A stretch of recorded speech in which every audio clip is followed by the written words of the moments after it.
তুমি কি ভবিষ্যৎ ভেবে চিন্তায় ঘুমাতে পারো না? রিমাও এমন ছিল। ভয়ে দিনে দিনে ক্লান্ত হয়ে যাচ্ছিল, যতক্ষণ না একদিন বুঝল আজ যা করছি সেটাই আগামীকাল গড়ে। রিমা ক্লাস 10-এর মেয়ে, সামনে বোর্ড পরীক্ষা। সবাই বলছে ভাগ্য তৈরি কর আগামী কয়েক মাসে। এই কথা শুনেই ওর মাথা ঘুরে যায়। দিনরাত শুধু ভাবছে, যদি খারাপ করি, যদি ফেল করি। পড়ার বই সামনে খুলে রাখে, কিন্তু মনে ভয় বলেই শুধু ঘুরপাক খায়।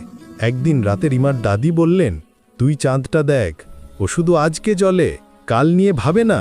কথাটা হাওয়ায় মিলিয়ে গেল, কিন্তু রিমার মনে গেঁথে গেল। পরের দিন থেকে সে ঠিক করল, ভবিষ্যৎ নয়, আমি আজকের পড়াটা ভালোভাবে করব। এই তো আমার কাজ।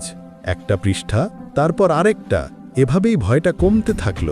পরীক্ষা শেষে রিমা হাসল, বলল, ভবিষ্যৎ নিয়ে এত ভয় পেতাম, অথচ পুরোটা বুঝে গেছি। ভবিষ্যৎ ঠিক হয়ে যায় যখন আজকে ঠিক করি। আর তখনই মনে পড়ে গেল সেই সুন্দর কথা, ভবিষ্যৎ নিয়ে ভয় নয়, বর্তমানে মনোযোগ দাও। রুমি।